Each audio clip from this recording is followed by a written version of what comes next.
Hello, gorgeous, and welcome to the Women on Top podcast. I'm your host, Valerie Lynn, and with over 15 years of business experience, I became truly passionate about finding ways to support and hear from way more women. And what we know to be true is that women thrive when they are in their favorite position, on top in business, in relationships, in personal growth, and on top in being real and authentic to who the hell they are. So I invite you to sit back and enjoy the Women on Top podcast. Welcome back to the Women on Top, everybody. I am so thrilled that you're here with us, and I have an incredible guest for us here today. I have Naama Zusman, who is a licensed life, career, and health coach who really helps people navigate major transitions in their life and careers with clarity and confidence. And I personally really have been drawn to her work as well.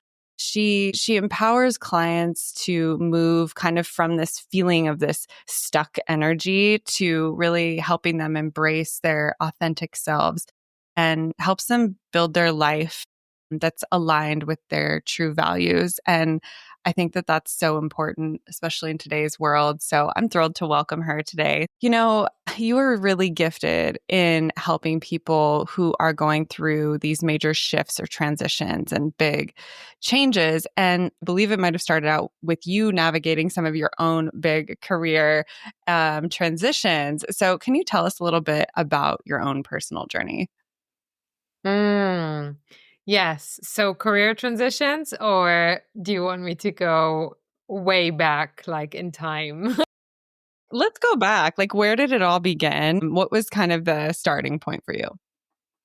I guess like the reason why I'm saying this is because when I work with clients, I work with concepts that is called, like I call it the breadcrumbs, where I feel like we all have these little breadcrumbs that are like the clues that life gives us about what's next or what we're called to do or what's meant for us. And so I think that, like some of those breadcrumbs in retrospect started way earlier before even thinking about these kind of careers, right? So I think it's always really hard to like pinpoint the exact moment when something happens, because actually I think that things are working constantly, like whether we're aware of it or not.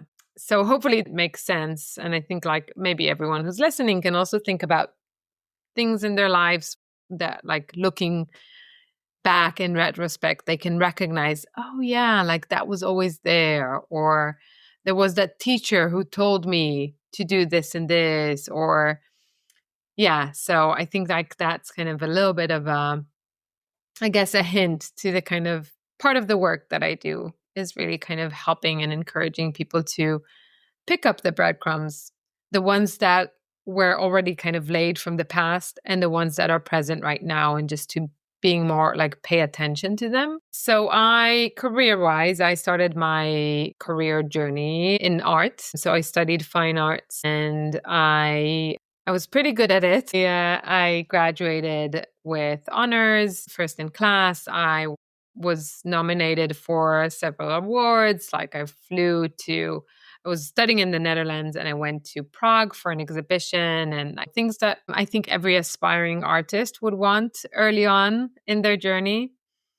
And I think that while I was like very much excited about all these things, as anyone would, I also felt like deep inside that like it's more my ego that's happy about it. And I wasn't really sure, because I felt like, ooh, now that it's like, people told me like I'm a promising artist, and that like, you feel like you're kind of pushed into a direction that I was very much participating in it, right? Like I was fully engaged in it, but there was a part of me that knew that this is not really my path for many reasons. I think the main thing is that I felt like I was kind of playing a role, if that makes sense.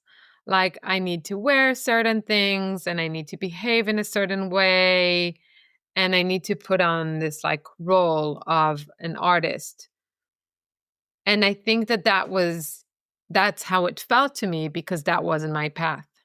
For someone else, they wouldn't feel it because that's their authentic path. So that's kind of when I started realizing I'm not sure this is for me. And it took a few months where I was totally in the like trenches and in the limbo and in between and going back and forth and a lot of crying and a lot of, the discomfort of not knowing what I want to do. And also like I invested 4 years of my life, even more, because to get accepted to art school or design, you have to like invest a whole year just preparing your portfolio and everything. And then like there are a few phases of getting into it. So, a lot of like sleepless nights and a lot of energy that went into that path. And then like, being involved in all these exhibitions and feeling like this path is already laid for you. But I just felt like this is not right. And then I kind of went back to the drawing board.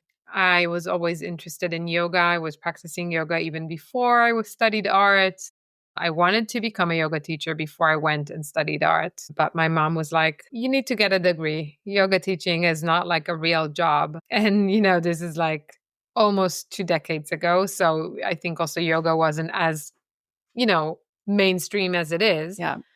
And so, so I went back to the drawing board. There was like some kind of synchronicity there as well, where I got like, an email about a yoga teacher training in Miami. And I was like, ooh, this sounds like really exciting. And I kind of started following that path and the breadcrumbs, which eventually led me also into coaching. Yeah. Oh my gosh. Wow.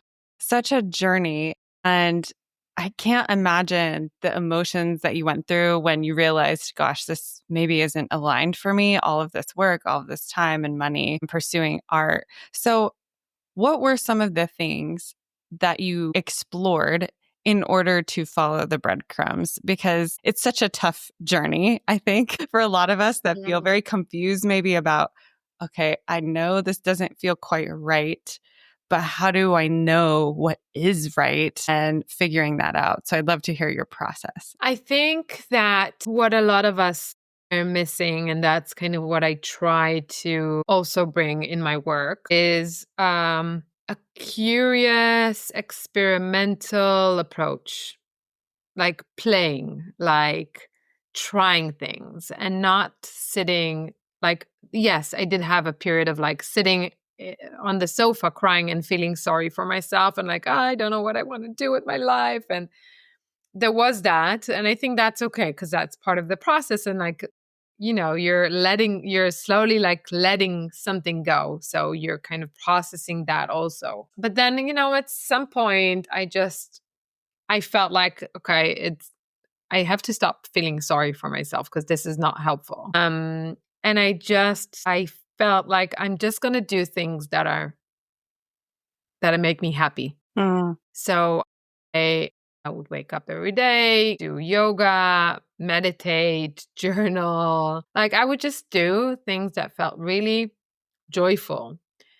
And then like I said, I got that email about the yoga teacher training, and that was already kind of in my head somehow, because that's what I wanted to do before going to art school. And the opportunity was kind of quite like perfectly aligned in terms of timings. I didn't have anything in that month where the yoga teacher training was. So I felt like that could work in terms of timings. And that also felt like a little bit like a synchronicity, right? When you feel like, oh, it just falls like perfectly. Obviously, it was an investment of money. But I thought also to myself, well, you know what? Like, I don't need to decide now what I'm going to do with my life. And I don't even have to decide, like, am I going to be like a full-time yoga teacher? Am I going to pursue it as like this path? I'm just going to, why don't I sign up for this yoga teacher, do it for myself, teacher training, do it for myself, learn, deepen my practice, and see how I feel when I come back. So I did that. And then I started teaching and I did art in the meantime. So I was like, there was a period where I was following both paths and it worked well together. And then like, there was a point I remember where I felt like, okay, I'm not interested in art anymore, like in doing it anymore. And there was also as part of my explorations, I'm like, okay, I still love art, but I just don't want to be an artist.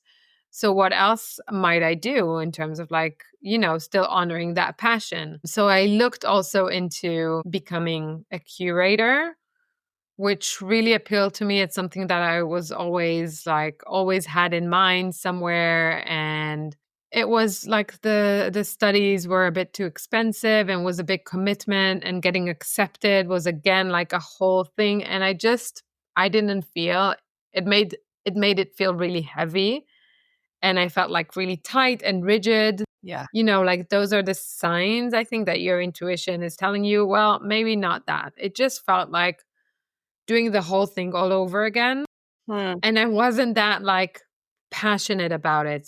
I think that if you're going to invest quite a lot of time and money and energy on something, especially when it's a second kind of career set, you're going to do it if you feel really like that pull. And you need to have that like, yes, I'm going to do it, whatever it takes. But I felt pulled to check. I felt like, I at least want to explore that option. So I did also talk with curators, and like I did some conversations, which is again another thing I encourage clients to do. So I was like also kind of exploring, okay, what would it mean to be a curator? What would it look like? What would it look like day to day? And it didn't really feel like it ticked the boxes. It was more like how I pictured curating in my head versus what the job is in reality. And I think it's also important to say that, I think that we can all have a lot of parallel careers, like a lot of like things that you can, like a lot of lives we can live. There are a lot of lives that we can live. Like I can see a path where I did go down that road and became a curator, and I think I would have been also happy. It's just not where the stars didn't align in that way. And I think that's part of it, right? It's letting go of that, like, I need to figure that perfect path, that perfect job that will be there for the rest of my life, right? And I just kind of, again, another approach is just like, take what's the most accessible for you right now? What's like that kind of low hanging fruit that you can already try, and it doesn't take a lot of like commitment, and you can see if you like it or not. So I think that's what the yoga teacher training was for me. Like it felt like a low commitment. I enjoy it. I do it for myself. If it becomes something more than that, it will. If not, that's fine. How did you then land on what you're doing now, which is helping people through career transition? Because that's not necessarily tied to yoga. So I'm curious how you got there. No, and again, so that's kind of, I kept following the breadcrumbs, right? So I started teaching yoga, and I noticed that in what I loved so much about teaching was not as like, I loved teaching the classes, but I actually really loved the conversations after, and what like students will come and ask me questions, and like that part I really loved. And I also was teaching. So, and then another synchronicity that happened is that the studio where I was teaching, 2 of my students approached me and asked me if I would like teach them privately, like 4 or 5 times a week, which is like amazing. I think any yoga teacher would want that opportunity. And it was like, yes, of course, I would do that. And then they were business coaches, like they had their own business coaching school. And I was just like, I loved coming to their house and seeing how they live their life, and like teaching them. And like, I really got to get that exposure to the world of coaching, the kind of state of mind of the people who coach. And I loved like the way they live their lives, the flexibility, like it was really appealing to me. Okay. So that was the breadcrumb, right? Like that was like, okay, this is interesting. Something interesting is it feels like a pull again. And then also because I was driving quite a lot, I was looking for what will I do in the car? Because I started getting quite frustrated about all the time I spend in the car. So I started listening to podcasts and started listening to like self-help, personal growth. And I was like, wow, this is just amazing. So this is kind of what got me onto this path. Fast forward, we lived in the Netherlands at the time, and my husband got a job offer in the UK, and he came and shared with me about it, and I was like, first I was like, amazing, congratulations, really happy for you. And then the next moment I was like crying because I realized what it actually meant that he got a job offer in the UK. And I actually felt like, wow, things are really coming together. I'm figuring things out. I am teaching this like private yoga 5 times a week with people I really like and find inspiring. So there was that moment of, okay, we need to make a decision. Are we going to move? We didn't have kids at the time. We didn't really have anything that really ties us to one place. And eventually we decided that we're gonna take that leap and give it a try. And that was the moment where I was like, okay, I can feel again like sorry for myself, or feel like become a little bit of a victim of my circumstances. Everything is working out now. Why do I have to like start over again? And I thought like, no, I'm gonna see it as an opportunity. I'm starting like a fresh page. I'm moving to somewhere else. I don't have any commitments yet because obviously it would take time to build maybe like relationship connections, yoga studios, whatever. And I was like, maybe this is the time where I can like go and study again. And that's kind of where I started with coaching, took a coaching training, and then that's where it all started. Wow. Okay. So you've had a lot of different transitions and life changes, which I'm sure has helped you and in the sense of navigating things with your clients as well. So where do you kind of tend to begin? I'm sure it depends on the person and the situation, but for a woman who's listening in right now that maybe is in a career, or even for myself, where kind of trying to figure out what is the thing. And I've kind of gotten tripped up before on, I need to find the thing. Like I need to find this one thing and that's going to make me famous, or that's going to be the thing that, whatever gets me to success, whatever that means. Where do we even begin in that scenario? I think that it's obviously, like you said, like every person is different and every situation is different. But I think, first of all, I think it's understanding that like at least in my approach, and obviously everything that I share is through my lens and my perspective. But I think career transitions is like it's an iterative process, and it has to have like these 2 layers of, yes, like thinking or going inwards and exploring and that side of things. And then it also have to have like the element of actually taking action.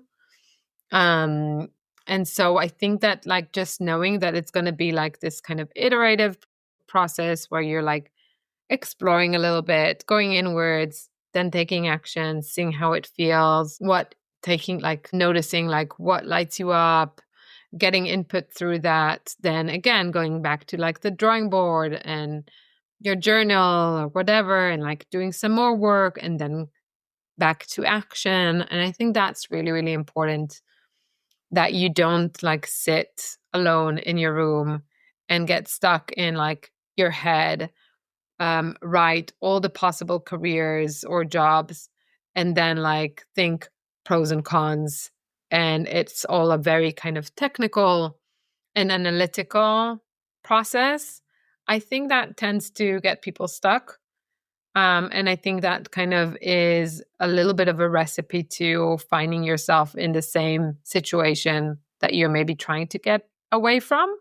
And I think another mistake people often do is like they ask themselves, okay, what can I do as a lawyer? Or what can I do as a primary school teacher? And I think that's when then you're kind of going to adjacent careers that are not necessarily what you want. Like if you are in a career transition journey, this is your opportunity, right? Like to reinvent yourself, to do something that you actually want to do. And again, it depends on like the reason why you're going through a career transition. I think like I'm mostly referring to people who want to kind of, were not happy in their current career job. Yeah. And they want to Right. get more meaning out of it or more fulfillment. And so I think it's like, this is your opportunity to really like, the sky's the limit. Start really broad, start big, don't like hold back. And then you can go, back to what makes sense. How can I use my skills and experience and knowledge? Maybe there's an interesting kind of way to bring my skills and knowledge and expertise into something new that I want to do. And so I think that's kind of where we want to start this journey from and approach it from. And it's also like this dance between, like taking action, being very practical and proactive, and then really paying attention to gut, to what your body is telling you, right? Does it light you up?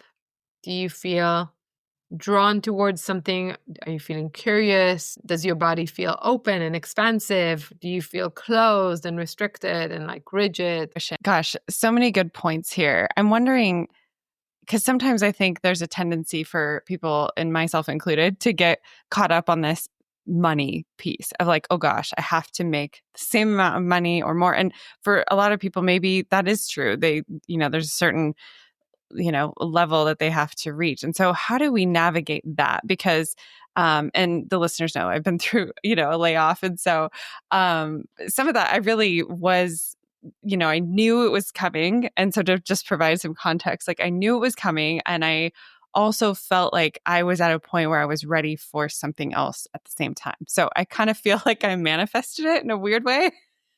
And now that I'm here, I'm like, boy, this is interesting. But I also have had this fear around money. And I'm sure that a lot of people can relate to that. So I'm just curious how you help people navigate when they're like, gosh, this all sounds great. I'd love to shoot for the moon and be creative and all of this, but I also have to make ends meet. How do I do that? Yeah.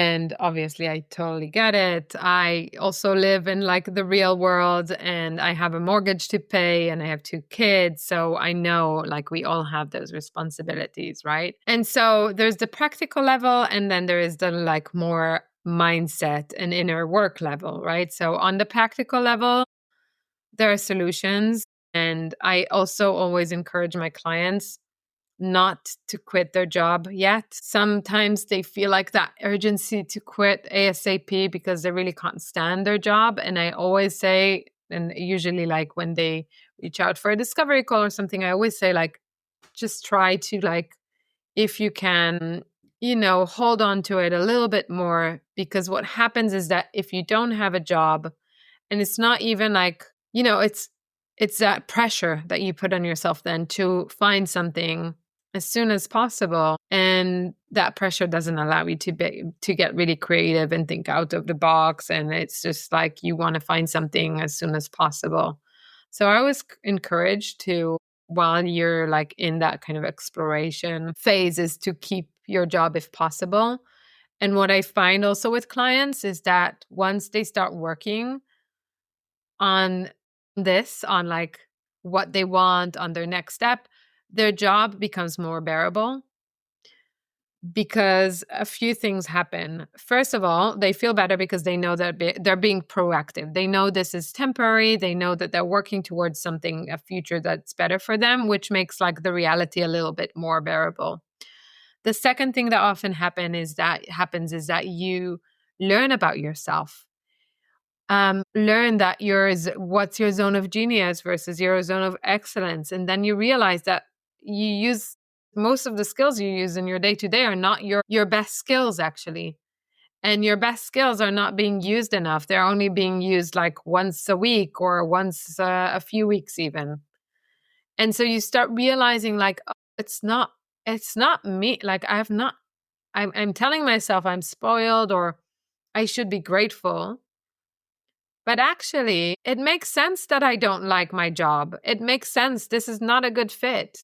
or it goes against my values, and I think just like having that feeling seen and understood by kind of yourself and your coach or something like that really helps kind of let go of that maybe guilt that's also there behind sapping your energy. I think keep your job if you can. Yes. As while you're exploring. Then there are like practical things that you can do, like, start saving money if possible. See where can you cut on your expenses. And also often what happens is in this transition journey is because changing a job is not just changing a job, you're also changing identity, you're shifting, you're evolving. And a lot of times you realize that what you valued then or thought you valued is not what you feel like you want to prioritize right now in your life, or not what you really value. And you realize that you have a lot of clothes in your closet that you don't need anymore, like maybe expensive brands, and maybe you sell them. And like it's all these little things that happen that you also realize that you don't need to have those big expenses. Yeah. When I think that so much of our expenses happen when we're not aligned with, our job is not aligned with who we are, or we feel drained, and then we go into like spending money just to feel a bit better about life, that kind of compensation, or I deserve it. And so you start seeing money in a different way when you start realizing. And I think there's also a question I like to ask, which is how much money is enough for me to create the life I love? Because money is also something that, like, society, we are culturally wired to kind of connect that, attach that to our identity. Like how much money is how much you're worthy or something like that. Yeah. And I think like we have to start separating that from our identity. Yes. And that is hard, right? Like that is hard. If you are, driving a certain car and you have like a certain status that you are holding, and then you are maybe making a career shift, and you know that at least for a while, you might be earning a bit less. You might need to let go of some of those status objects, Yeah. It's really about starting to explore yourself, your identity, what matters, what you value. And instead of, and I know like it's really easy to say and hard to actually do it, but it's really kind of living from your life from the inside rather than from the outside. We are kind of always, it's almost like we always have this second voice in our head, which is kind of narrating how things look like from the outside. Mm-hmm. So it's almost like we have this inner self that's like, I feel really drawn to this, or I feel really excited when I do this, or I feel really lit up by this, and this is where I feel energized. And then there's like the part that's telling the story of how we look like from the outside, and how certain choices might be perceived from the outside. And I think that's where we really kind of start, like we get into trouble, right? Like that's kind of that internal conflict that we can experience. Yeah, absolutely. I'm kind of going through that too, because it's, you kind of don't realize how much your identity is wrapped up into a title, or, oh, I've worked for this corporation for this long, or whatever it might be, the money piece too, of course. And I even caught myself just randomly applying for jobs just because it had the salary listed. But then I had somebody ask me, well, does it even sound like a job you really want? And the answer was, no, it doesn't. I just am going through the motions because I think that that's what I should be doing, when really I need to look at it in a different way. You've mentioned a couple of things about identity around zone of genius. And I'm wondering is there like a simple practice you can kind of share with us that can help women to start to understand their zone of genius? Gay Hendricks coined the term zone of genius. And basically he says that there are 4 zones that we all operate from, which is incompetence, competence, excellence, and genius, right? And so incompetence, it's, we all have those things that we are just not capable of doing. For one person, it would be cooking. For another one, it would be Excel sheets, fixing something, changing that, whatever. Everyone will have those things that they're not really competent in doing, and they will always delegate it to someone else. Then we have the zone of competence, which is like, I can manage to do it if I really need to. I hate doing it. I know I'm not good at this. And like, okay, if there's no other choice, I'll just do it, right? And with the zone of competence, like someone else can do it better than you. Mm. Then there is the zone of excellence, that's our like golden cage, right? Or golden handcuffs. Why? Because it's the zone where we really practiced our skills. So our skills are very proficient. We get rewarded for our hard work. So we either get like promoted or, people tell us that we're really great at what we do. And we get a lot of compliments and a lot of external validation. But we have that feeling. And so, first of all, recognizing, right, like which zone you operate in most of the time. And one of the ways to know you're in your zone of excellence is that kind of inner, like that conflict that you have where you get that external feedback on how like good you're doing, but you're not feeling like at the top. From the outside, it looks like you're at the top, but you don't feel that way. You feel like something's missing. You don't feel like that like sense of achievement, even though you've achieved a lot, right?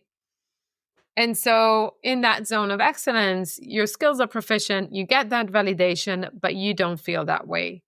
And often people stay stuck in it because they tell themselves that they should be grateful. You have a good job, you have a good salary, you're good at what you do, like you should just be grateful for it. You're spoiled for thinking this way. Why can't you just be happy? And so on. And then also because externally they're so validated for what they do, they think like they're already at the top. So what else is there? Right. When they're not aware that there is another zone, which is the zone of genius, right? And the zone of genius is that like place where you are doing the things that are really innate in you, that you are, your gifts. You're using your gifts most of the time, and you are doing it for the greater good. Or, like it doesn't have to be something noble or like you don't have to save the world for that, but it's just you feel the positive impact it has in whatever way it does. Like you do feel that contribution when you're using your best gifts, your favorite skills, your favorite strength. And that zone of genius is really, it's the intersection between your passions, your gifts, and your purpose, your why. And so how can you start recognizing when you're in your zone of genius? Just start noticing what are the things that you do in your day-to-day, in your job, outside of work, that you feel like in flow, right? Like time goes by and you don't even notice it, right? It's when you really feel like, I always like to call it like effortless effort. You feel like you're pouring a lot of energy, but you don't feel drained at the end of it, right? It's a bit like when you exercise and you feel like you're giving a lot, but then you also feel energized by it. Yeah. More or less like how the zone of genius feels. You are energized by doing it. It's not like it's the easiest path and there are no challenges, but it's a different kind of challenge and a different kind of effort than what we are told by, culturally, where we work is hard. You need to like put a lot of effort and that kind of masculine type of energy, where this is a different type of effort that's giving. It's effort that gives back. I love that. I love the effortless effort that gives back. That's such a good way to describe that. I was wondering how you were going to differentiate between the zone of excellence and the zone of genius. And so I think that's kind of a perfect way to understand those moments when you're kind of in that zone.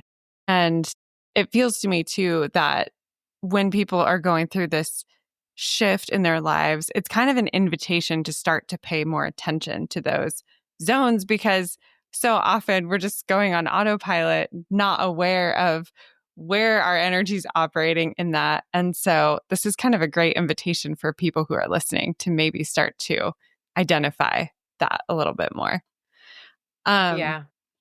I know you have worked with so many clients and there's so many questions I could ask you, but what is it that makes you feel the most alive, in the work that you do? I'm curious.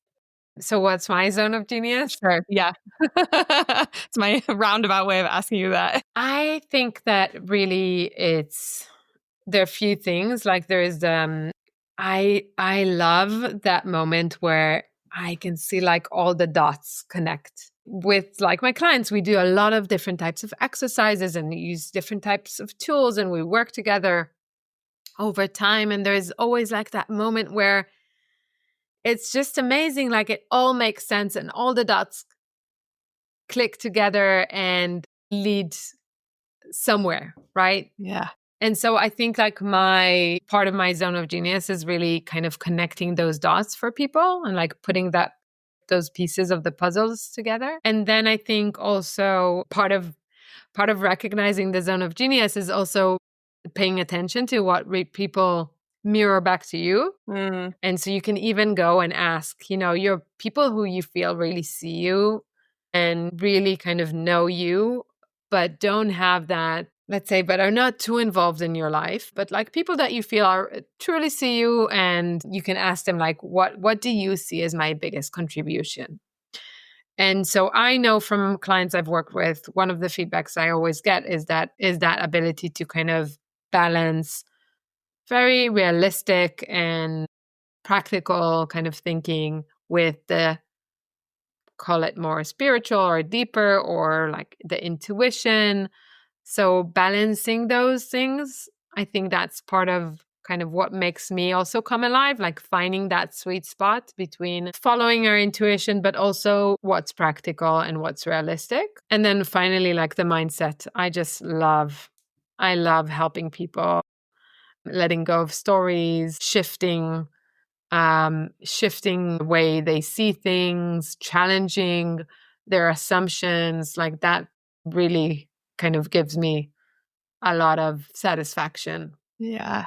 I can see it through the screen, like how joyful that is for you. So I love hearing that response come through. And I feel like that definitely comes through your content as well.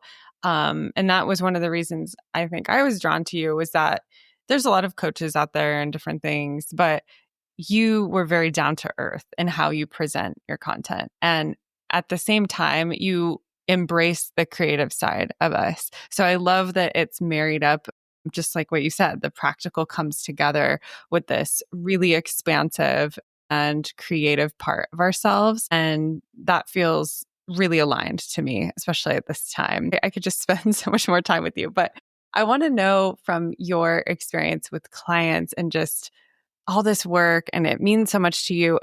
What what lesson would you love to just let the listeners know, or like what's one thing you wish, you could kind of share with them and let it just absorb into their being?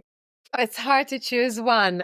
I think that I have a few. I'm Sure. going to say a few. Yes, please do. Please do. I think that like, that message of like, you have to get out of your head. It's not helpful to turn a decision around over and over in your head. It's not helpful because it just gets you even more into thinking and analyzing. And I guess that connects to the next thing I want to say, that, the big questions about life, they're always actually quite simple. Like, should I take this job, or should I start this business, or should I, whatever that is. The truth is, like, the answer is always quite simple and it's already there. And it doesn't mean like that you don't need to think about, okay, let's say the answer to the question, should I start this business, is the answer is yes. It doesn't mean that you don't need to like plan and think how you're going to do it, and like, have the safety nets that you need to set up, and whatever the strategy is. But the strategy comes after the answer. And I think like that's what I really want to to leave people with, is like, listen to that little voice. It's there and you hear it, but you're ignoring it. We all have that voice that tells us like, I really want to do this. And then honoring that voice and then coming up with the strategy and the plan to back it up, right? But you don't do it the other way around. Because if you start with like, yeah, is it realistic and how will I make it work? That's when you like start getting into your head too much. I love what you said about the strategy comes after the decision. And that's so good. We need to have that like on a t-shirt or something.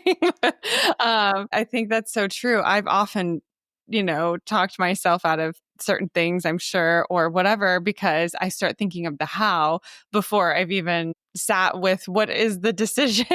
And so I love what you just shared there.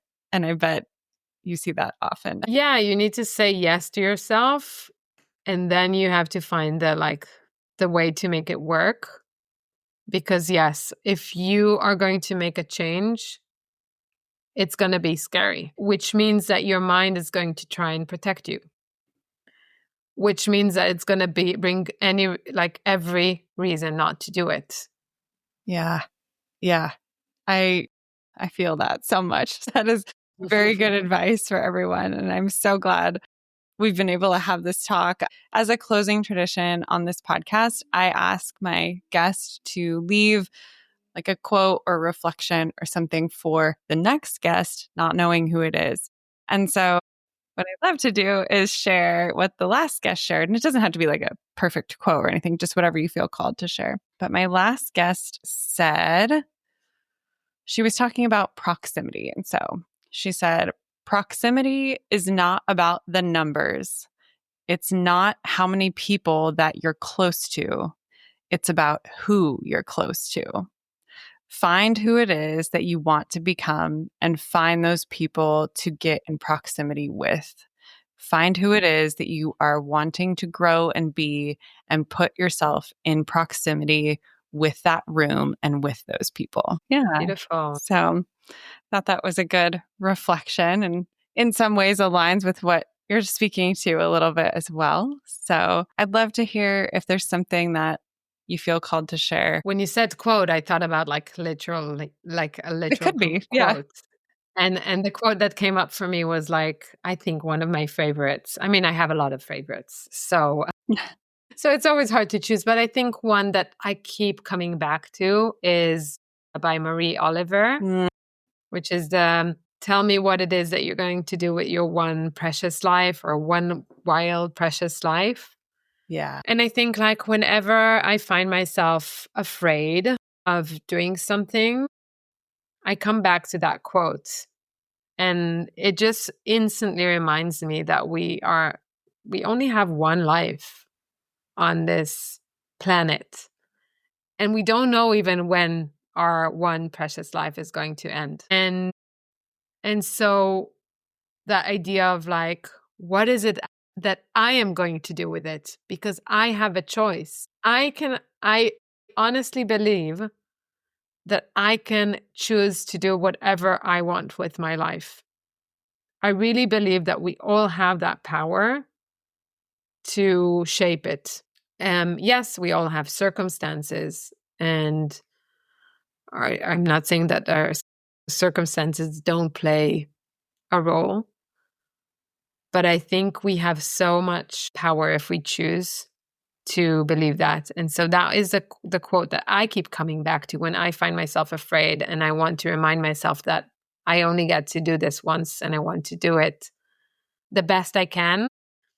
And that when I get to that last day, to the end of my life, I don't want to have any regrets of the things that I was too afraid of doing.